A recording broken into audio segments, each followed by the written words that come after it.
Matthew, can you make me a co-host? Sure can. Colin, do you need permissions that we don't need? Are you screen sharing? Yeah, what are you doing that we don't know about? Hello, everyone. Thank you for joining us this evening for our little principals roundtable. We'll wait just a second more, see if more folks show up. We are recording our conversation tonight, so it will be available to everyone after this. But this casual conversation, just talking with some familiar faces. Great opportunity to put some names to some unmasked faces. I really think it's great to see everybody tonight. And I guess without further ado, let's just get to it and start with some introductions of the folks that are here. Starting with Dr. Michael Wood, who is the principal at Jesuit High School. We have Fadia Desmond, who's the assistant principal for instruction and student life. Colin O'Connor, who is our assistant principal of academics. And Rod Theodore, our dean of students. Let's go from there. You guys want to take it away? Say a little bit about your experience at Jesuit, how long you've been working here, and a little something about yourself. Mike, you want to start it off? Sure. Thank you, Matthew, for all your great work as our admissions director and helping to make this process doable and feasible and helpful for our families. So Matthew, our gratitude always to you for your hard work and your creativity, especially in this time. So my name is Michael Wood. I am the principal. This is my 6th year as principal of Jesuit. I am a graduate from the class of 1999. And following my time at Jesuit, I got my bachelor's degree and master's degree from Loyola Marymount University in Los Angeles. And I taught and coached and was an administrator at Loyola High School in Los Angeles for 17 years. So not 17 years, 12 years, sorry. I gave myself too many years at Loyola. For 12 years before moving back to Sacramento with my family to take on the role of principal. It is an honor to be the principal of this incredible school, and I am blessed to have some incredible colleagues that work with me every day, and I'll let them tell you about themselves. Go ahead. Dr. Desmond, you're next. Thank you.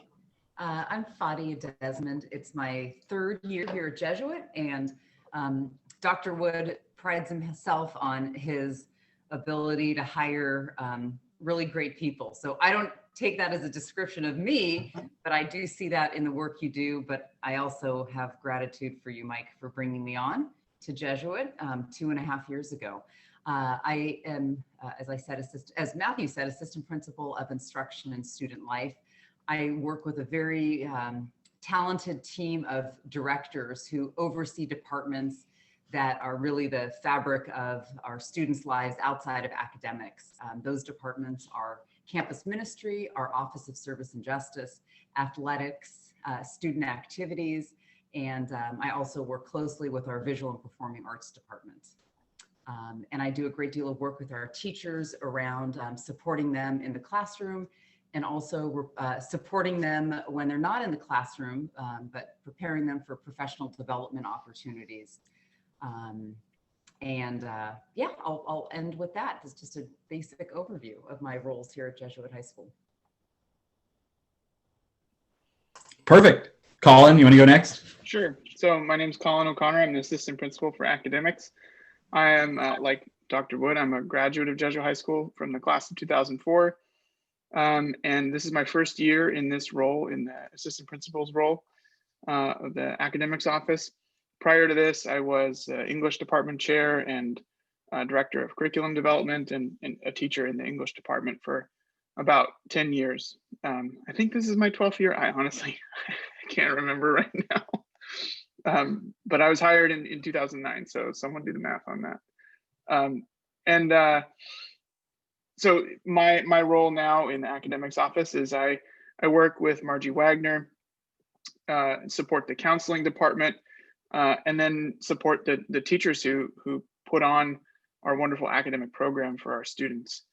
And so some of the things that you may come to the academics office about, if you're a family at Jesuit, is asking questions about textbooks, course placements, advanced placement courses, standardized tests, exams, finals, those kinds of things. That's all my office's purview. Awesome. Last but not least, Rod. My name is Roderick Theodore. I'm the third member of our assistant principal team. I'm our dean of students. So fun fact about me, I am not a graduate of Jesuit High School, although I am the graduate of a Jesuit high school in San Jose, Bellarmine College Prep.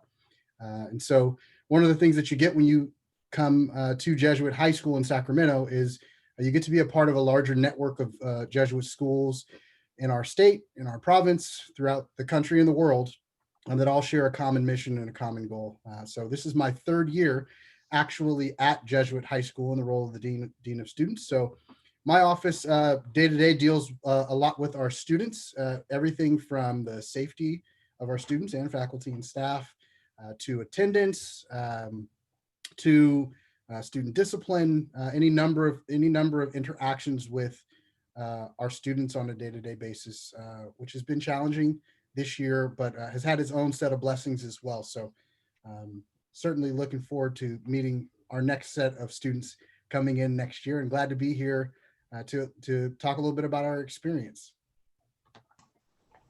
Awesome stuff. So before we get into it, I have some questions to steer the conversation, but if you have any questions along the way, we'd love to hear from you. So the little Q&A box down below, feel free to ask your questions as we go along. This is just a casual conversation talking about all things Jesuit High School. Again, putting some names to some faces. These are the people that make this school go. And I appreciate the kind words, Mike, but if you bear with me, I have to say some kind words myself. I have to commend this group and all of our faculty and staff, but particularly these folks, for the hard work that they've put in since what seems like 20 years of work since March in really transitioning this school during this unique and difficult time. I mean, it's restless. They're there all the time. The availability, the flexibility in making this school go. And so without, in hopes that in the years to come and the next group that comes through, we are back to normalcy and we're cooking with gas. I did want to start with just, maybe Mike, you can touch on where we are right now going into the holiday season, where we've come from, and some of the things that Jesuit has done to not only get kids back on campus, but to prepare them for this difficult learning situation that we've all been involved in over the past months. Sure. Yeah, I'll try and keep it condensed because there's a lot to talk about, but I'll start with that safety is always our priority. Before the pandemic, safety was our priority. Whether it's the physical safety of our students, the emotional safety of our students, those are still our priorities on this campus every day. So when the pandemic hit, we had to quickly adjust in the fourth quarter of last year, and we were proud that the weeks leading up to the closure of schools in our area, Jesuit had developed a digital learning model that we could enact should we need to. So we were prepared to go to distance learning and didn't miss a single day of school. Now, it wasn't a perfect round of distance learning, but we at least had the chance to engage with our students academically to finish out that last school year. We learned a lot from that, and we prepared for this school year to take what we learned to apply it to make a successful educational experience for our students, whatever the scenario would be, not knowing whether we could be in person, distance, or some combination of the two, required that we have a model that adapts to any environment. And so we created our hybrid model of learning that allows us to turn the faucet on when it's safe to do so, and to shut it off a little bit more if we find we need to turn back to distance learning. One of the things I'm proud of is that in our county, Jesuit High School is one of the few high schools, along with Christian Brothers and St. Francis, and a few others, I think Country Day, who were able to take advantage of that narrow window of time when schools were allowed to reopen, and we were able to reopen on the first day possible, but doing so safely. Jesuit High School is also, I'm proud that we are offering more services and activities for our students outside the classroom than most other schools around in the area of athletics, service, campus ministry. We're keeping the mission alive. It's not as good, don't get me wrong. It's not as fruitful, but every element of our mission is still available to our families and our students, even in this environment.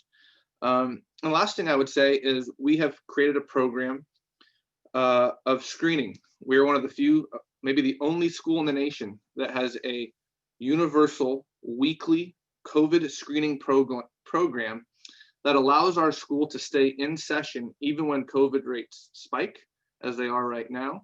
And it keeps our teachers and our students and our staff safe so that Jesuit High School is not a vector of spread. So going into next semester, when there's some real concern about the state of the virus in our area, we will be uniquely positioned to stay in session with our robust screening program that we do for every student and staff on a weekly basis. So I'm proud of that. The reason I mention that is not just to show off our screening program, but it's an example of what we do at Jesuit. We do everything we can to serve our students and our families, even the risk that we take to do a screening program and the challenges that brings up for us. We're willing to do it because if it serves our families and brings them closer to our mission, then we're going to do it and work really hard to make it happen. So as we look at next semester, we have more ideas to bring more student life to campus, more support programs for our students concretely on campus. And hopefully as things get better, we can turn that nozzle up and get back to more normalcy before the end of the school year. That's the fastest I can talk about the last 6 months, but hope that gives you a nice overview of where we are. That's great, and it really speaks volume to the community of Jesuit High School, and the coming together and the looking internally and the working with one another to do what's best for every student that's coming in.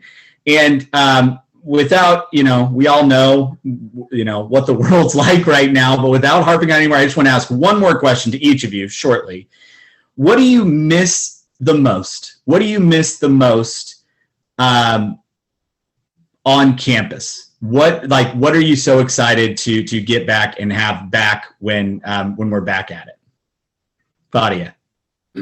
I'm chuckling because I remember my first year, Rod. I had a supervision in the freshman quad at lunch, and I loved going to supervision because that would be my time to see the boys and see what's going on campus and visit with them. And I was doing my supervision, and a couple of the freshmen were swinging from a tree branch, just not hurting anyone, not hurting the tree, just swinging from tree branches. So I periodically joke with myself, I just want to come back to school and, have the freshman quad full of 250 freshmen, and they're swinging from branches, Matthew. I love it. That's great. Missing kids. That's what the most. That's great. What about you, Rod?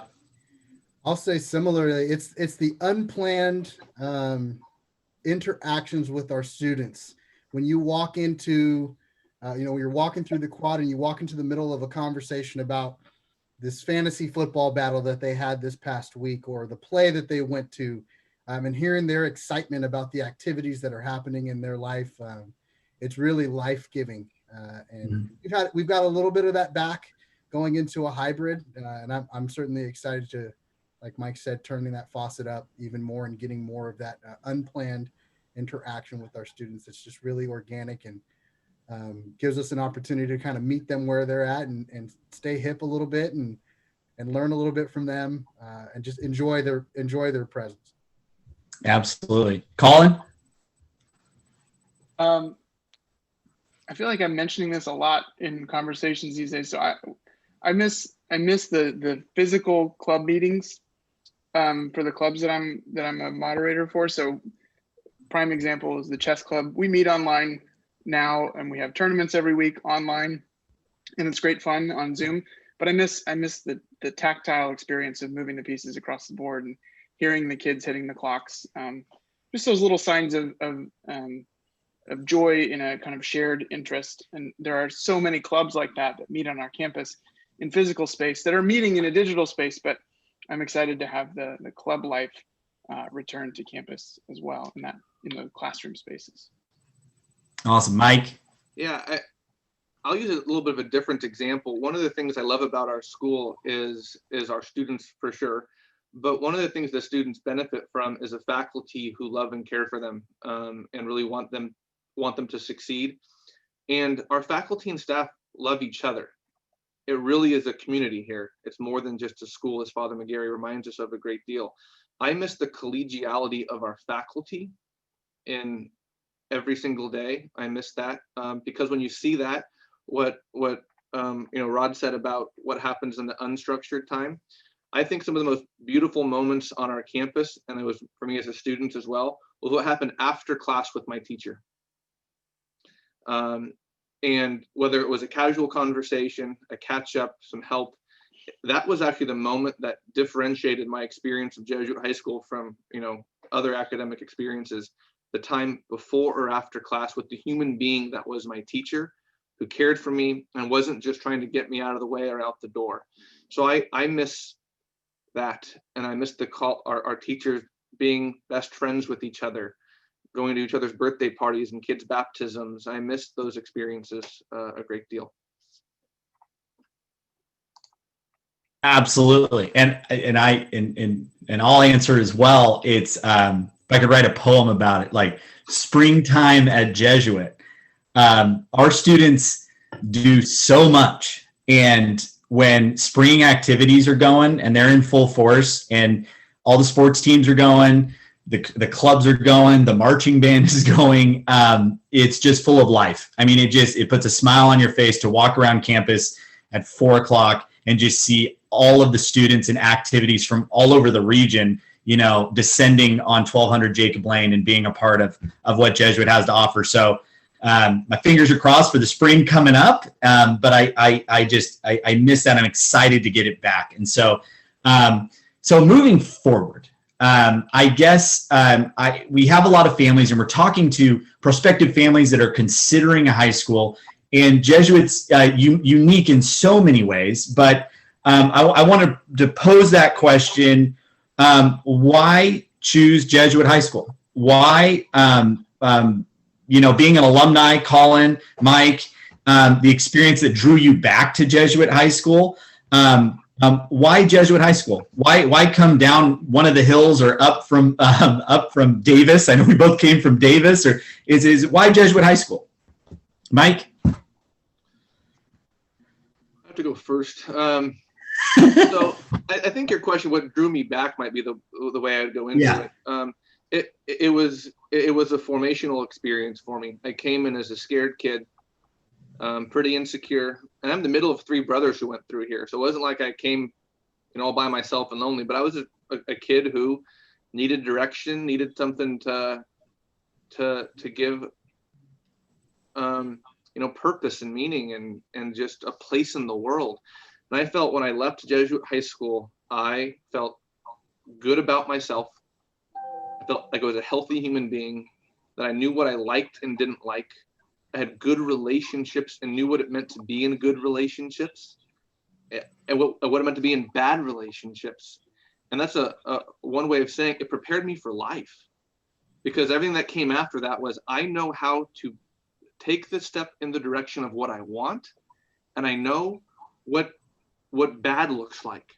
I know what the wrong direction looks like. So whatever path I was going to take, or whatever movement my life was going to go in, I kind of knew what to do. And I traced that experience starting at Jesuit high school, obviously reinforced by my parents and my family, of course. But Jesuit gave me the confidence, the direction, and I left feeling happy, healthy, and good about myself. And I know that when I think about my own children, and I do all the time, I want them to leave high school happy, healthy, and feeling good about themselves. That's all I got. I'll add a little to that for you. Go for it. Jesuit is a college prep school, what we're known as. I think the faculty and staff, and certainly the folks that my colleagues that I'm with here today would say, we're more than college prep. We're more. We pride ourselves in being life prep for our students. As a graduate of a Jesuit school, with the same mission, same set of goals. I will say that the greatest asset of going to a Jesuit high school was that I was very well prepared for the things that life throws at you post high school. There's a lot of growth that happens in every teenager in those high school years. Those are really vital formational years, and we pride ourselves in, catering to the formation of the whole person. Academics is very important for us. Absolutely, we're college prep and we take that seriously, but we take our ability to give our students the skills that they're going to need to be successful members of society just as seriously as we do their ability to be successful academics. Awesome. Matthew, I'll add in what I'll call like it's the family component. And Mike, you described it when you were talking about our relationship as faculty and staff, how it's really a family. I think that's another reason why we send our sons to Jesuit. I have a son who's a sophomore, and I don't have family here in town. My son will always have his Jesuit family. So if I am limited in my ability, in some part of his life, to offer some of those things, Mike and Rod described about being a good human being, where I fall short, I have such peace of mind and heart knowing that that's where Jesuit partners with me as a parent to make that experience so rich for my son. So for me, it's sending him, there are not many gifts I can give him. It's the one gift I can give him. And I know that he will be gaining a family. Awesome. Those were all, I love all of that. And Fadia, your son is sophomore? He's a sophomore, yeah. So he's in his sophomore year. So he's just getting into the meat of it. He's got a lot of great stuff to come and some relationships that'll last a long time. This next question, Colin, I'll point it your direction. In this unique time and unique learning experience from our families that are coming in, right? We get students from all over the place, different zip codes, different schools, different curriculums, different districts, different learning experiences. We've made some adjustments to the admissions process and moving the HSPT test, but in coming in academically, and if families concerned about their academic approach and coming into Jesuit, can you speak to why we moved the HSPT back and the challenge testing program and what the benefits of that and setting students up for success is? Does that question make sense? Yeah. So we, for families that don't know, hopefully you know that we removed the high school placement test from the normal admissions window process, right? Normally it's a pretty important moment for students who are applying to one of the area Catholic high schools to sit for the high school placement test. But this year we decided that we wanted to not have that be a part of the admissions process. We didn't need to add any extra anxiety or stress. Even though that test is not really a measurement of, content level knowledge in 8th grade, for example, or content level knowledge in 7th grade. We wanted to make sure that no folks felt like they were going to be held to account to something that, doesn't take into account what's going on around us in terms of the pandemic. But we also really, really value the information that the HSPT does give us about our students. Both for the purposes of placing them into appropriate level classes in conjunction with information from things like subject area challenge tests, which we've always done. But it's also really important information for freshman teachers to be able to understand their incoming class of students. This year, more than any other, I think, because it's not going to give us, the X's and O's of what content might have been missing from someone's course of study in 8th grade or in the 4th quarter of 7th grade. But it is going to give us a sense of their skill level, right? Their ability in English, in math, their reasoning skills, and it's going to give us a way to talk about our curriculum so that we can adjust it for the next class that we admit for freshmen, so that English 1, for example, will be adjusted in pace and scope. It's adjusted this year in pace and scope to account for the fact that we are, learning in a completely different environment. And it's 100% our plan for next school year to similarly adjust based on what we learned this year about our current freshman students, some of whom had a struggle in the fourth quarter of their 8th grade year, but then also about the new students that we'll be receiving. And the other thing that I think, one of the things I would point out about my answer to that previous question, why send someone to Jesuit, is that our curriculum is not necessarily locked, set in stone. It's not dictated to the point where we are, we're all on the same page at the same time. A great deal of our curriculum is kind of negotiated along with the students. It doesn't mean we sit at a table with students and say, oh, do you want to do this unit or this unit?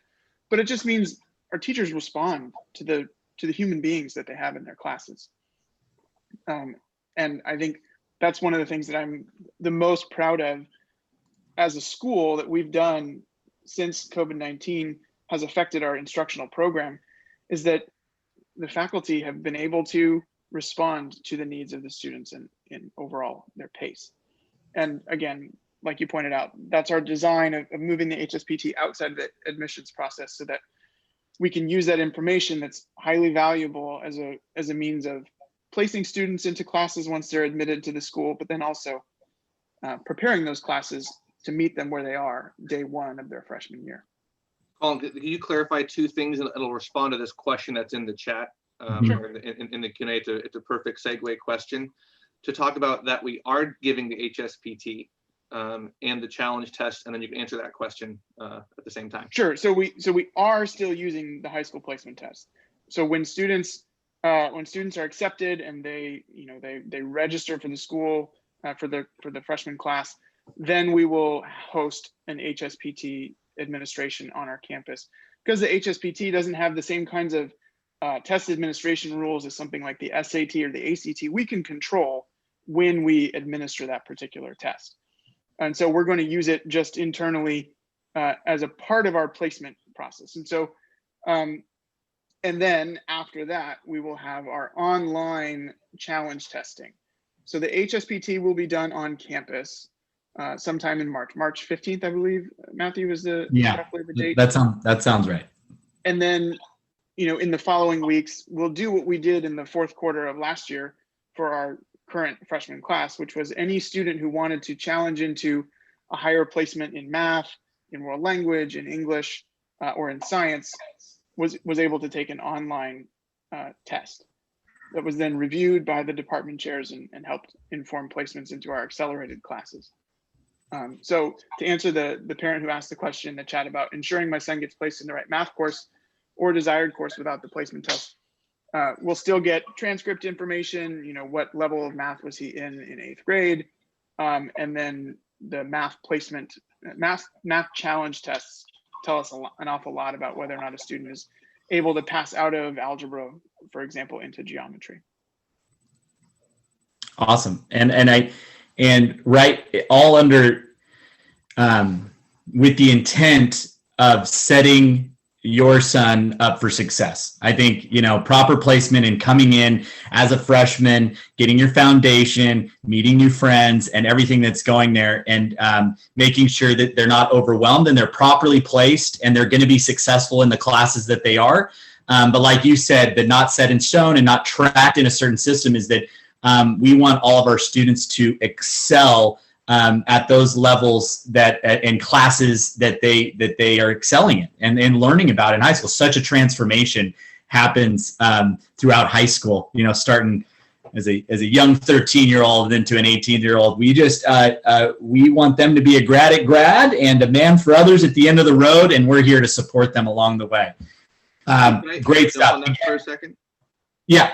Just because I think you made an important point that I want to reiterate is that one of the things that I know causes anxiety for our families, and I appreciate that anxiety when they go to school, is whatever happens in that freshman year placement, they feel like it dictates the rest of their 4 years of academics. And in some schools, that might even be the case, right? That some schools tend to do that. We don't. We get that first class the best we can. But if you find that hey, I can do more than this. I can accelerate, whether it's a summer school class appealing into honors and Excel or AP classes in subsequent years. All of that's available to any student any year. There's no predetermined path academically for a student. I'm a great example of it. I came as a pretty mediocre high school student in terms of academics and left with all A's because I fell in love with learning, got better at school, and took honors and AP classes as I left Jesuit. And many students are just like that. We also can slow things down. There are times when a student's academic ambitions are great, but the reality is, you know, they found that they're struggling to stay up in those courses. That's fine too. We can slow things down. So having that option to accelerate or decelerate or stay the same pace is available not only every year, which is really when it happens, but even within the semesters, we can adjust to account for whatever a student needs. Great. And I have a question here. This is a good test of, I love this question. What percentage of incoming freshmen come from public schools versus Catholic private schools? And I don't have that number off the top of my head, but I can ballpark it from being in admissions process for the last two. I want to say it's probably 60-40, 60 Catholic or 65-35. It depends on the year and the group of kids that come in, but there's a fair amount of students that come from public schools. And then obviously our Catholic schools that we're able to go and communicate with directly and be in their classroom and visit and have that extra touch point is a little bit higher percentage coming in. That's a good question.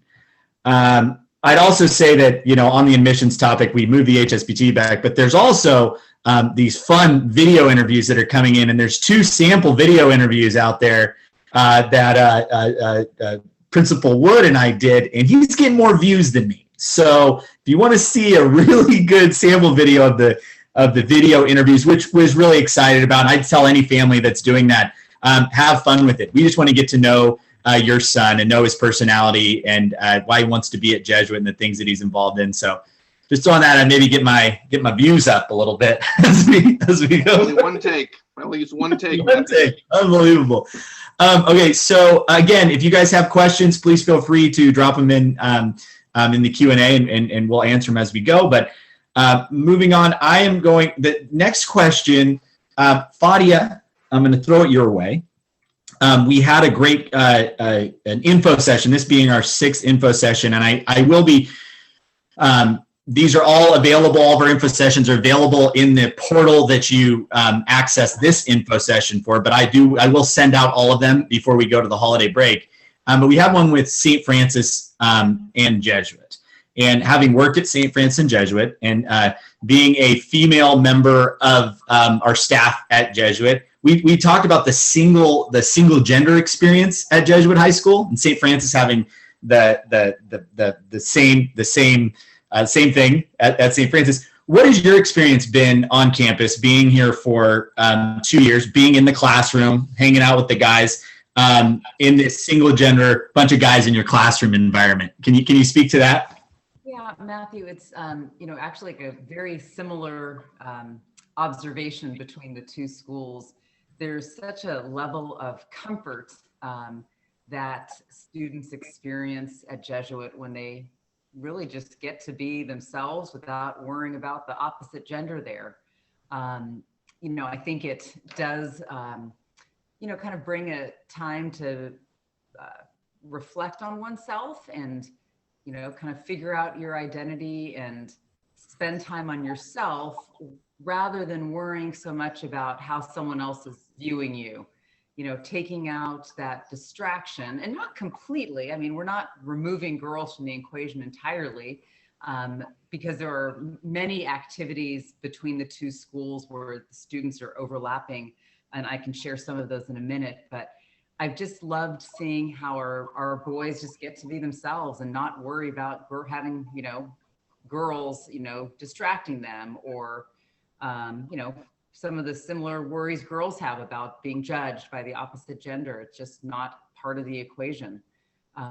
So I think it adds a little bit of comfort to their day. Some of the things, the scheduled times when our boys and the St. Francis girls are together does tend to happen in the co-curricular part of school. So I'll start with, like our robotics team, our underwater robotics team. We have Saturday practices. This is pre-pandemic, of course. Saturday practices taking place at Jesuit, where the St. Francis robotics team comes and they really mentor each other, having teams that compete at different levels. Ours competes at the college level, St. Francis is at the high school level, but very collaborative as they're working in their specialty areas on robotics. Their mock trial, although they practice separately, they have scrimmages together. And then also with our athletics, both our pool and also our track are used by St. Francis students for swim, for water polo, and track and field, and some cross-country conditioning as well. So Matthew, you were talking about the joy of springtime on campus, and one of those after-school scenes is, walking down into the stadium and seeing, just the track, filled with boys and girls from both St. Francis and Jesuit track and field teams. So those are there are a lot of like the traditional things like the co-ed dance. There's that. And I'd say I'd add drama and the marching band. I know the marching band was led by, and I believe it is this year, a St. Francis senior. So she does a great job of keeping the boys in line, and seeing them compete is awesome. I saw the new uniforms for our marching band with the hats and the feathers and the epitaphs and everything. And I'm just like super excited to see them out there cheering, bringing the team onto the field. Yeah, great stuff. Moving on, this one, Rod, is for you. As the Dean of Students and coming in, new environment, a lot of new guys. I may be a 8th grader that's coming just by myself, or 2 guys coming in onto campus. What advice would you give to an 8th grade coming on to a new environment, bigger school, more guys, to be successful in that environment? Maybe stay out of the dean's office, get to know you, but not to get to know you real well.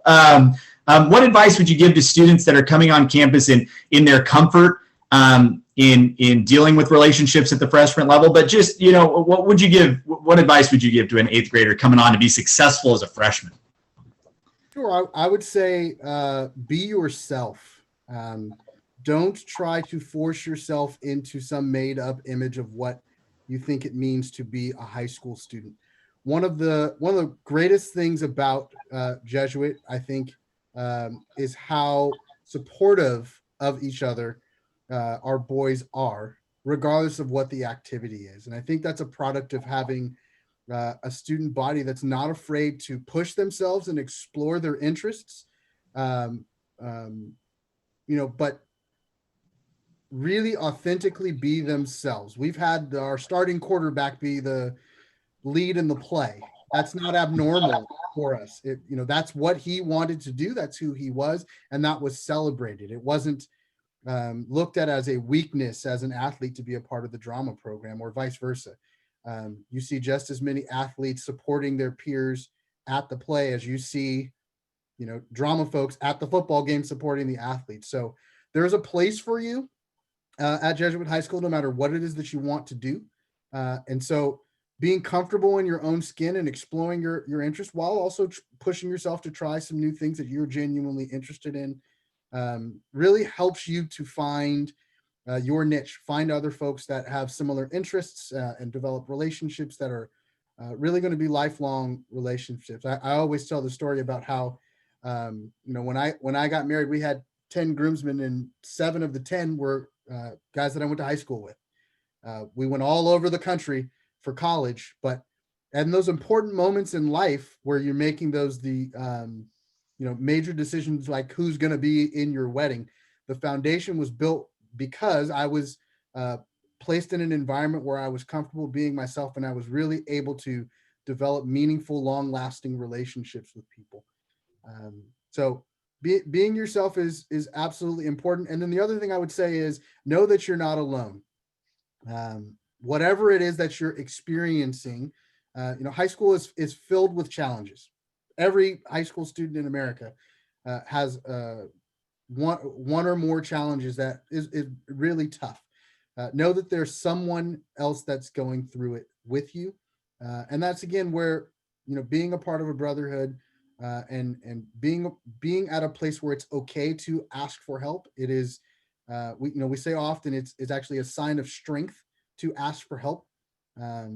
Really helps keep you from maybe making bad decisions and finding yourself in the dean's office for the wrong reasons. Can I add one thing, Matthew? That I agree with everything that Rod said.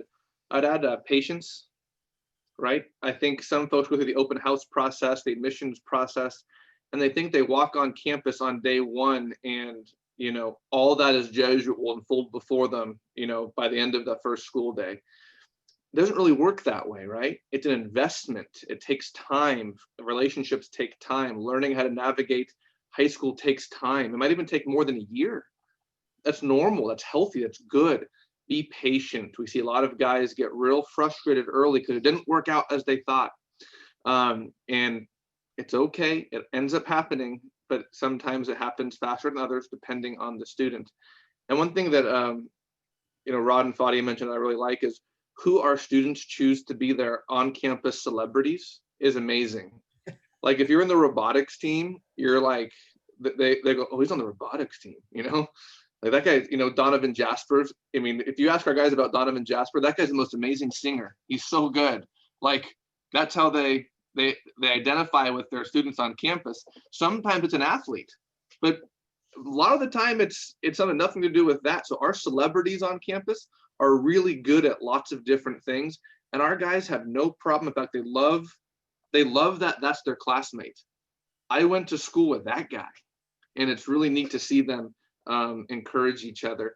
Another thing that Dr. Desmond said about the classroom experience, our boys are very competitive, but in certain ways. They're not competitive in the classroom with each other. Certain schools have said that they are. Our guys, if someone gets the right answer, no one tries to one up that guy. Well, I have a better answer. It's usually like an attaboy and a high five. Way to go, Joe. Like it's really neat to see them celebrate each other in all those environments. I missed that, by the way. I'm missing that right now from seeing that every day. Totally. And I just, right, like I got married 2 years ago and all Jesuit guys standing up there next to me and one Bellarmine guy that I met at Santa Clara. So the Jesuit tradition runs deep. Speaking of that, we spoke a little bit, there's like the alumni community, and we just bridged admissions and alumni together. And what I'm really excited about working with Mr. Marshall, Chris Marshall in the alumni department as well, is that it goes beyond. It's a lifetime. It's not just 4 years. It's forever. And we're trying to connect our alumni back even more so with our students to speak about their experiences and moving forward. And so, it's the friendships that last a lifetime are amazing. So my next question is to the alumni here, Mike and Colin. What is the fondest memory you remember at Jesuit High School? Just one, something short, when you were here, and maybe in something that, being back on campus in 2020 and having been there in the early 2000s and then 99 in the 90s, that's still alive that you see at Jesuit. Our retreat program. I have a very deep fondness for my memories as a retreatant and as a retreat leader in our retreat program. Over the years since I was a student, some of the elements of that retreat program have changed to fit the changes to the theology curriculum, for example, but kind of the broad strokes and the bookends of that experience for our students and the freshman overnight and the Kairos retreat for seniors, the broad strokes of that are exactly the same.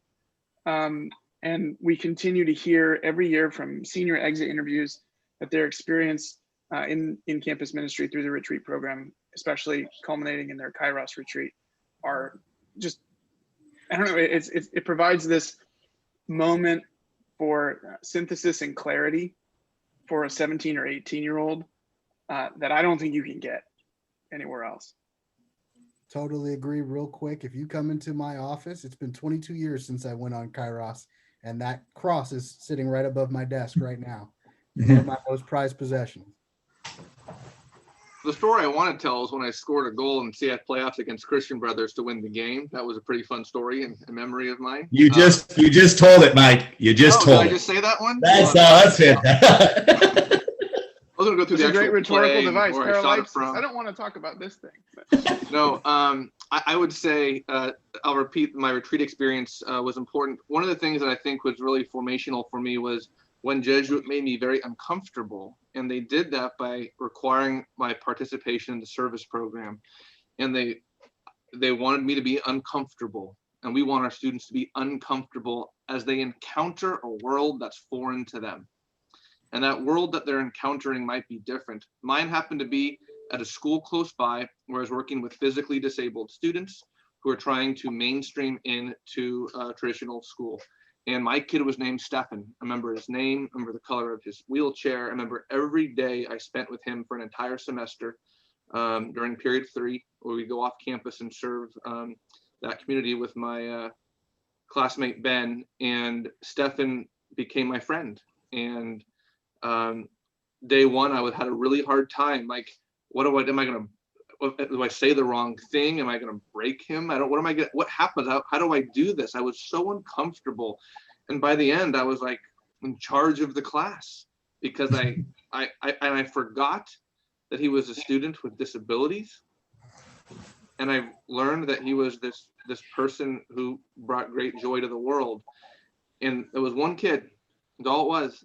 And I became a better human being for that and how I encounter the world differently. So Stefan is the transformational experience for me. Matthew, we've got a shout out here. Yeah. I would say, like, Jill mentions, we're so lucky to have Carol Rose in our academic support center, and what Jesuit provides, it really just rings true to Ms. Kornak mentioned our academic support center and the work with Carol Rose for our students with learning differences and a 504 or an EIP, or an ADHD, having a resource and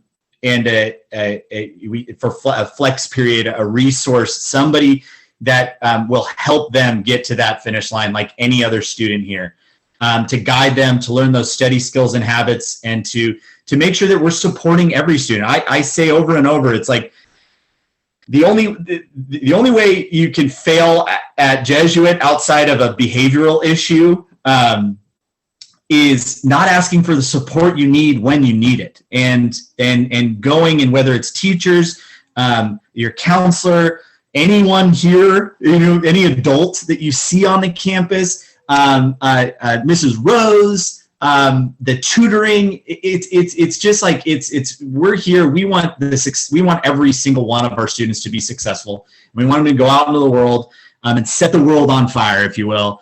And so, yes, I appreciate you mentioning that, and I love that shout out. It is a great resource, and if that's something that you would like to know more information about, we'd be more than happy to provide it. I wanted to join the conversation on fondest memories and say it was the faculty across the board for me, and it was the relationships with the faculty members that I just knew cared about me, whether it was, Chris Chanley, starting his first year and learning about the Lord of the Rings, but also talking about Buddhism at lunch one time because I was curious and he knew stuff about it, or Ed Novinsky, a fine art teacher, and our small group of seniors that would go in and do our fine art projects, and he'd make smoked salmon for us. Tony Ferrante, who would, it was a math class, and we learned all the math we could ever know, but we also read Chicken Soup for the Teenage Soul, and he taught us how to be, better men and better people. Mr. Lawrence, Mr. Campos, like the stories and the relationships that you build with the faculty members that just want the best for your sons moving forward is what's so fond to me in my memories at Jesuit High School. And so as we are at 6:51, if anybody has any other questions here in the last couple minutes as we wrap it up, I would just throw out there just any last words for our families coming in, deciding and making decisions about this next phase and this next step into high school. Any final words to our families when they're making their considerations for going to high school? Anybody? I'll say you are welcomed, and keep it short and sweet. The only what do you call it? Bad question is the question unasked. So we're here to help. That's why we got into this profession. That's what is life-giving to us as educators. This is a big decision, and it has to be a decision that everyone in the family is on board with. And so if there are things that we can help you to answer about this process or about whether Jesuit is the right place for you, we're always available to all of our students, families, and prospective families to help in any way that we can. Perfect. Fadia, anybody else, Mike? Mine's strange. I think the product in some ways speaks for itself, right? When you look at the alumni of Jesuit High School and their feelings about the school, their life success, I think that's something I would look to. Here's a weird thing I think about those sometimes. If I'm thinking about my child's school or an organization I want to get a part of, when I get to hire new people, administrators and teachers, this is a destination job. So I get the best applicants, and lots of them, and I get to choose, and we get to choose whoever we want. And when they come, they don't leave. So this is a school that has a group of adults who have chosen to be here, want to be here, don't want to go anywhere else. And that matters to me. It matters to me for my own kids because they're joining a group of people who desire to be here already. And that's something that gives us a consistency and a product that you don't get because the people make this place work. And those people are here every single day. Like I said, we like each other. The team you're seeing right here, we enjoy each other. There's joy in our work. There's joy in the challenges that we face. So the product you would be investing in, and it is an investment, is one that is stable and is full of human beings who enjoy the work and enjoy each other and enjoy students. So I think the product is great and it will remain solid forever. Awesome. Fadia, Colin, before I have your guys' answers, which I know we're waiting with bated breath, I do have a question here, a great question that I wanted to address. What's the role you expect parents to play in this journey of high school? Are there any activities during these years where the parents and family are also involved? What was the impact of your Jesuit education in your families? Great question, Eduardo. Really appreciate it. I think that's, I'll speak to it really, that last segment and the impact of Jesuit education in my families is,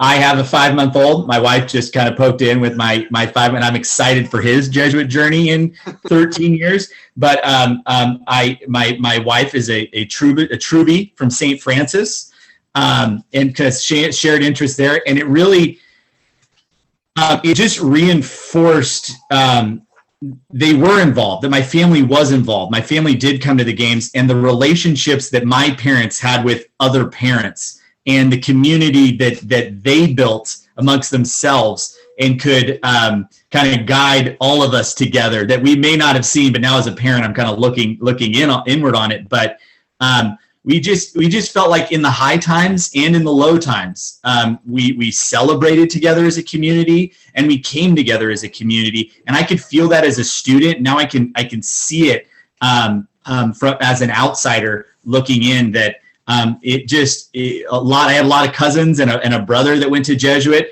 and it really was just kind of this common goal and this moral aptitude that has translated into our relationships in college, the marriages of everybody in my family.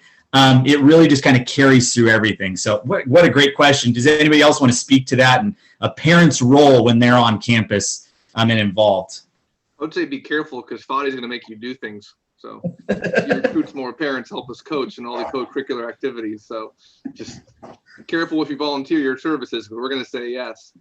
Very quickly, there's a parent volunteer program, which I love. We get to meet the parents. They get to see the school from a different perspective. They're on campus a lot.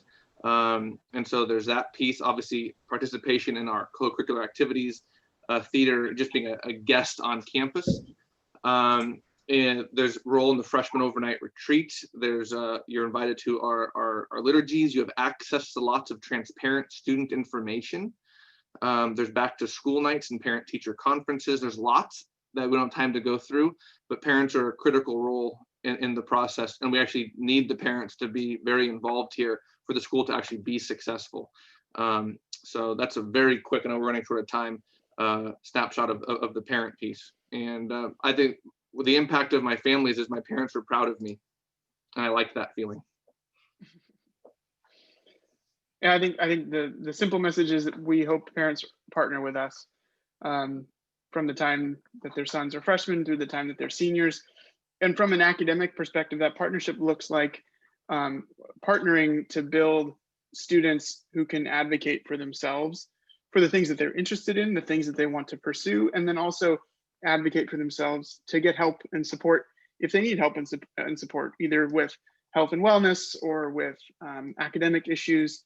That it's not something that the adults try to solve and plan for the student, but instead the adults work together in concert with the student to grant the student a little bit of agency in his own educational life and formation.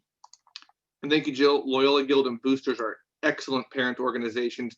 You think that this group runs the school, the Loyola Guild runs the school, and I just get out of their way. So I was gonna say we might need to invite Mrs. Kornack to the panel next time. Great. Oh, Matthew, you are on mute, my friend. I promise, I didn't do it. I don't know who Speaking to air. I was going to say fun activities too.